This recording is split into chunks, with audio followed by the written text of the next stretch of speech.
Everyone, this is Bhargav Bhardwaj और ये है क्लास 11th की बिजनेस स्टडीज का चैप्टर नंबर 3। चैप्टर नंबर 1 और चैप्टर नंबर 2 ऑलरेडी मैंने डाल दिया है। ये चैप्टर नंबर 3 है पब्लिक, प्राइवेट और ग्लोबल एंटरप्राइजेस।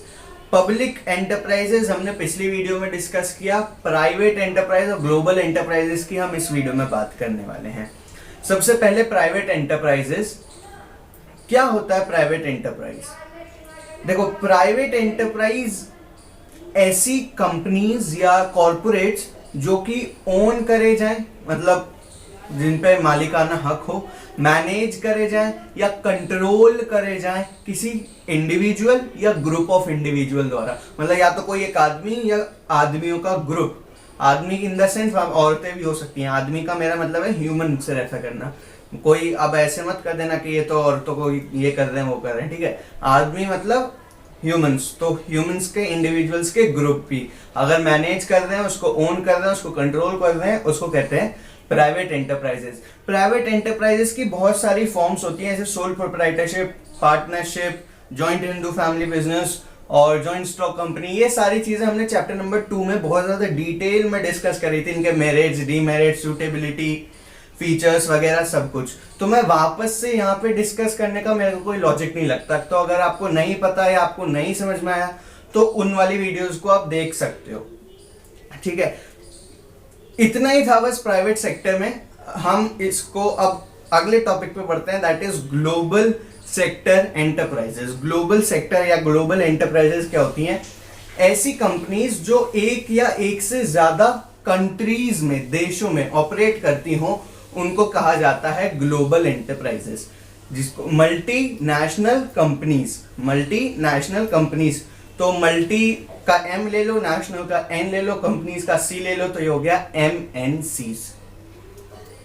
तो ये लोग ऑपरेट करती हैं एक या एक से ज्यादा कंपनी में। इनकी ब्रांचेस होती हैं एक या एक से ज्यादा कंपनी में, लेकिन इनका हेडक्वार्टर एक कंपनी में, मतलब एक ही कंट्री में सिचुएटेड होता है। और जिस कंट्री में, जिस भी देश में इनका हेडक्वार्टर होता है, उस देश को, उस कंट्री को कहते हैं होम कंट्री, और जहां पे इनकी ब्रांचेस होती हैं उसको कहते हैं होस्ट कंट्री, ठीक है। होम कंट्री और होस्ट कंट्री। क्या फीचर्स होते हैं इनके पास? बहुत सारी कैपिटल रिसोर्सेज होता है, पैसा अंधाधुंध होता है। एक देश में तुमने पूरा मार्केट एक्वायर कर ली, तुम्हारे पास अच्छा खासा पैसा होगा, तभी तुम दूसरी कंट्री में जाओगे, दूसरे देश में जाओगे अपना बिजनेस और बड़ा करने के लिए। तो इनके पास अंधा पैसा होता है, ह्यूज कैपिटल रिसोर्सेज होते हैं। नेक्स्ट आता है सेंट्रलाइज्ड कंट्रोल। एक हेडक्वार्टर से इनकी सारी ऑपरेशंस कंट्रोल करी जाती हैं। वो डायरेक्शन देता है क्या कंट्रोल करना है, कैसे कंट्रोल करना है, कहाँ करना है, ठीक है। कितना फंड कहाँ लगाना है, क्या नहीं करना है, वो सारी डिटेल्स, वो सारा बताता है उनका हेडक्वार्टर्स। फिर आता है एडवांस टेक्नोलॉजी, क्योंकि इनके पास बहुत सारा पैसा होता है, इनके पास पैसे की कोई कमी नहीं है, तो ये लोग अच्छी टेक्नोलॉजी पे, अच्छी एडवांस टेक्नोलॉजी पे पैसा खर्च करते हैं। अगला पॉइंट, प्रोडक्ट इनोवेशन। ये लोग बहुत ज्यादा प्रोडक्ट पे पैसा लगाते हैं। रिसर्च एंड डेवलपमेंट का अलग से डिपार्टमेंट सेट करते हैं, वहां पे खूब अंधाधुंध पैसा लगाते हैं। क्यों? क्योंकि प्रोडक्ट अगर आपका अच्छा है तो ही आप एक कंट्री में फैले और तभी आप दूसरी कंट्री में जा पाओगे। अगर आपका प्रोडक्ट अच्छा नहीं है तो दूसरी कंट्री वाले तो वैसे भी आपको एक्सेप्ट नहीं करेंगे, अपनी कंट्री में भी तुम्हारा कुछ नहीं हो सकता, ठीक है। मार्केटिंग स्ट्रेटेजी, इनको दूसरी कंट्री में जाके घुसना पड़ता है, इनको दूसरी कंट्री में जाके काम करना पड़ता है। उस कंट्री में ये लोग अननोन है, तो ये लोग को अपनी मार्केटिंग स्ट्रेटेजी बहुत तगड़ी रखनी पड़ती है। वहां पे जाके शॉर्ट टर्म के लिए इनकी मतलब नॉर्मली मार्केटिंग ज्यादा लॉन्ग टर्म पे अफेक्ट नहीं करती, शॉर्ट टर्म रिजल्ट देती है। तो शॉर्ट टर्म के लिए इनको बहुत तगड़ी मार्केटिंग, इनकी मार्केटिंग स्ट्रेटेजी बहुत इफेक्टिव होती है, क्योंकि इनको अचानक से अपना मार्केट शेयर इंक्रीज करना पड़ता है, क्योंकि बहुत सारा पैसा लगाया हुआ है, ठीक है। बहुत सारे लोगों का, इन्वेस्टर्स का पैसा लगा हुआ है इस वजह से। Foreign collaboration. मेरी अगर एक MNC है तो मैं दूसरे देश में जा रहा हूं, वहां पे जाके बिजनेस खड़े करने से मेरे को लगता है कि यार ये थोड़ा मुश्किल पड़ेगा। मैं एक काम करता हूँ, वहां की एक कंपनी के साथ कोलैबोरेट कर लेता हूँ, दोनों को साथ इंटीग्रेट हो जाता हूँ। एक वीडियो मैंने डाली थी जॉइंट वेंचर, मर्जर और एक्विजिशन की, उसमें इसके बारे में और ज्यादा डिटेल बताया कि कोलैबोरेशन क्या क्या होता है, ठीक है। वहां पे मैं देखता हूँ कि मेरा बिजनेस आसानी से हो जाए, तो मैंने वहां की किसी कंपनी के साथ कोलैबोरेशन कर लिया। वो इनको करना आसान पड़ जाता है क्योंकि इनके पास पैसा बहुत है, इनके पास ऑलरेडी बहुत बड़ा मार्केट शेयर है अपनी कंट्री में। तो नई कंट्री या छोटी कंपनी के साथ सॉरी, अगर ये लोग कोलैबोरेशन करेंगे नई कंट्री में, तो वो लोग इन मान जाएंगे क्योंकि ये बड़े हैं उनसे वॉल्यूम में, ठीक है। नेक्स्ट आता है जॉइंट वेंचर। क्या होता है जॉइंट वेंचर? जब एक या एक से ज्यादा कंपनीज आपस में मिलके काम करना चाहती हैं, आपस में मिलके काम करती हैं, उसको कहते हैं जॉइंट वेंचर। वहां पे पूलिंग ऑफ रिसोर्सेज होता है, दोनों कंपनी के रिसोर्सेज आपस में मिल जाते हैं, ठीक है। तो मेरे रिसोर्स यूज कर, मैं तेरे रिसोर्स यूज करूंगा, तो रिसोर्स ऐड हो जाके डबल हो जाते हैं। फिर आता है एग्जाम्पल इसका, अगर मैं आपको दूं तो एक होता है मारुति। मारुति इंडिया की थी, ठीक है। Maruti is a name of lord Hanuman. तो वहां पे Maruti was an Indian company, लेकिन Suzuki was an Japanese company. इन दोनों ने जॉइंट वेंचर किया, कोलैबोरेशन किया, और ये लोग निकल के आए मारुति सुजुकी, जो आज पूरी इंडिया में है। कई सारे कंपनीज इसकी कंपनी की गाड़ियां सड़कों पे चलती हैं। आपने कई गाड़ियां, हो सकता है आप कुछ मेरी वीडियोस देख रहे हैं, आप में से कुछ के पास भी मारुति सुजुकी की कंपनी हो, कार हो। ऐसे मेरे पास भी मारुति की कार है। तो ये एग्जांपल है जॉइंट वेंचर के। इसके फीचर्स क्या होते हैं? Access to new market. अब जापानीज कंपनी जब इंडिया में आई सुजुकी, उसको नई मार्केट का एक्सेस मिला, उसको इंडिया की मार्केट में घुस के यहाँ पे पैर जमाने का, यहाँ पे अपना प्रोडक्ट को सेल करने का भी फायदा मिला, ठीक है।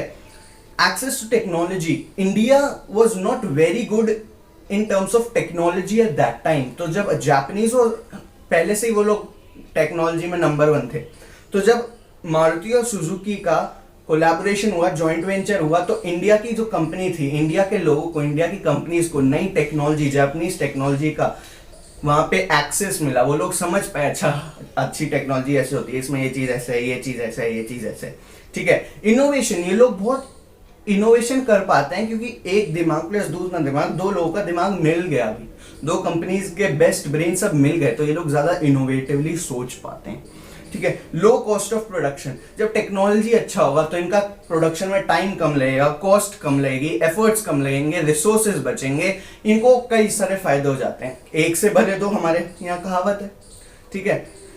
तो इसलिए जॉइंट वेंचर। अच्छा, जॉइंट वेंचर 2 से ज्यादा में भी हो सकता है, ठीक है, जरूरी नहीं है 2 में ही हो, 2 से ज्यादा लोग भी मिलकर जॉइंट वेंचर कर सकते हैं। फिर आता है एस्टैब्लिश्ड ब्रांड नेम।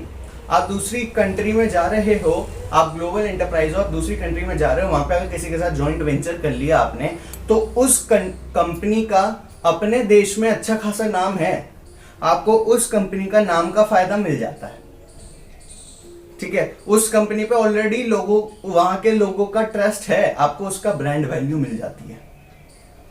आप अगर व्हाइट लेबल मार्केटिंग करते हो, मतलब आप अपना प्रोडक्ट बनाते हो लेकिन आपके प्रोडक्ट को बेचता कोई और है, तो आप अगर ये इंटरनेशनल लेवल पे करते हो, तो आप प्रोडक्ट बनाओ, आपके प्रोडक्ट को कोई और अपनी ब्रांड वैल्यू देके अपनी कंट्री में बेच सकता है। ये भी जॉइंट वेंचर के अंदर आता है। फिर एक अलग टाइप की एंटरप्राइज होती है, पब्लिक प्राइवेट एंटरप्राइज। जैसे कि फर्स्ट वीडियो में डिस्कस किया था कि इंडिया की economy is a mixed economy, जहां पे पब्लिक सेक्टर और प्राइवेट सेक्टर दोनों हाथों में हाथ लिए है, मस्त चलते हुए काम करते हैं। तो ये पार्टनरशिप का जैसे नाम है पब्लिक प्राइवेट पार्टनरशिप। तो यहाँ पे गवर्नमेंट और इंडिविजुअल साथ मिलके काम करते हैं, किस लिए? या तो कोई एक प्रोजेक्ट फुलफिल करने के लिए, कोई प्रोजेक्ट पूरा करने के लिए, या किसी सर्विस को इंट्रोड्यूस करने के लिए, कोई नई सर्विस क्रिएट करने के लिए। फीचर्स इसके हैं कि ये बिग प्रोजेक्ट्स को सूटेबल करती है, क्योंकि गवर्नमेंट भाई बड़े लेवल पे काम करेगी, ठीक है। अगर वो रोड्स भी बनाएगी तो पूरे एक शहर की लाखों किलोमीटर, हजारों किलोमीटर की रोड्स सही करने का प्रोजेक्ट लेगी। अगर वो पुल भी बना रही है, कोई ब्रिज भी बना रही है, तो वो भी करोड़ों का प्रोजेक्ट होता है, तो वो बड़े प्रोजेक्ट्स लेगी। तो अगर आपको गवर्नमेंट के साथ कंबाइन करना है, पार्टनरशिप करनी है, तो आप ये पार्टनरशिप नहीं कर सकते कि एक घर बनाने की मैंने पार्टनरशिप कर दी गवर्नमेंट के साथ। आप पूरी सोसाइटी बनाने की पार्टनरशिप कर सकते हो, एक घर बनाने की क्या पार्टनरशिप करोगे? तो it is suitable for big projects. Next है कि इसमें पब्लिक वेलफेयर और प्रॉफिट मोटिव दोनों का ही ख्याल रख लिया जाता है। क्योंकि गवर्नमेंट भी इसमें हिस्सेदार है और इंडिविजुअल भी हिस्सेदार है। तो इंडिविजुअल अपने प्रॉफिट के बारे में सोचेगा, गवर्नमेंट पब्लिक के वेलफेयर के बारे में सोचेगी, इसलिए दोनों चीजों का बराबर से ध्यान रख लिया जाता है। पब्लिक वेलफेयर और प्रॉफिट मोटिव दोनों का ही बैलेंस्ड एक इनका सिचुएशन रहती है। नेक्स्ट आता है शेयरिंग ऑफ रेवेन्यू। जो भी पैसा अर्न होता है, जो भी प्रॉफिट अर्न होता है, वो लोग दोनों एक साथ शेयर कर लेते हैं। देश का भी फायदा, उस इंडिविजुअल का भी फायदा, एक विन विन सिचुएशन सी क्रिएट हो जाती है, किसी का लॉस नहीं होता है, वो लोग अपना रेवेन्यू, अपना प्रॉफिट आपस में शेयर कर लेते हैं। तो ये सारे फीचर्स थे public private enterprises, public private partnership के, सॉरी पब्लिक प्राइवेट पार्टनरशिप के। यहाँ पे हमारा चैप्टर नंबर 3 जो कि था public private and global enterprises, वो खत्म होता है। सिर्फ 2 लेक्चर्स का चैप्टर है, छोटा सा चैप्टर है, प्यारा सा चैप्टर है, आसान है करना, बट अगर करना चाहोगे तो।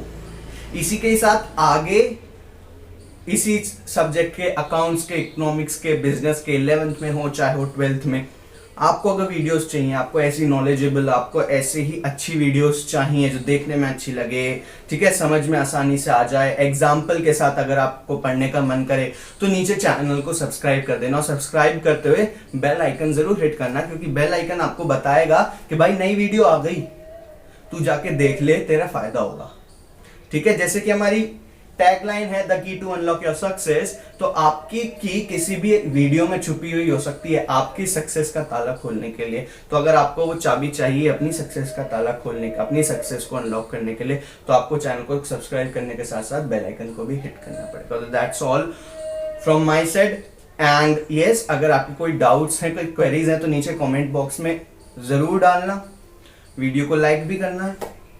इसके अलावा do follow me on Instagram, because वहां पे मैं छोटी छोटी 1 मिनट वीडियोस का कॉन्सेप्ट लेके आने वाला हूं, जो कि जहां पे ऐसे डिस्कस करेंगे हम, वो डेफिनेशंस, वो टॉपिक्स डिस्कस करेंगे जो नॉर्मली हम लोग पढ़ते हुए फर्स्ट फ्लो में, फर्स्ट रीडिंग में छोड़ देते हैं, हमें लगता है कम इंपॉर्टेंट है या नॉर्मली वो आसानी से याद नहीं होती हैं। तो ऐसी चीज़ें जो हम हमारे दिमाग से, हमारी आंखों से in a normal course of time निकल जाती हैं, छूट जाती हैं, वो चीज़ हम अलग से पढ़ेंगे। प्लस वहाँ पे अलग से क्विजेज लेके आने वाला हूँ, जहाँ जो भी आपने पढ़ा है, जिसकी भी मैंने वीडियोस डाली है, उसकी क्विज आप इंस्टाग्राम स्टोरी पे, जो क्विज का ऑप्शन होता है वहाँ पे आप देख के चेक कर सकते हो कि आपने जो पढ़ा है वो आपको कितना रिटेन रहा है, कितना याद है। तो that's all for my side. Thank you and have a nice day.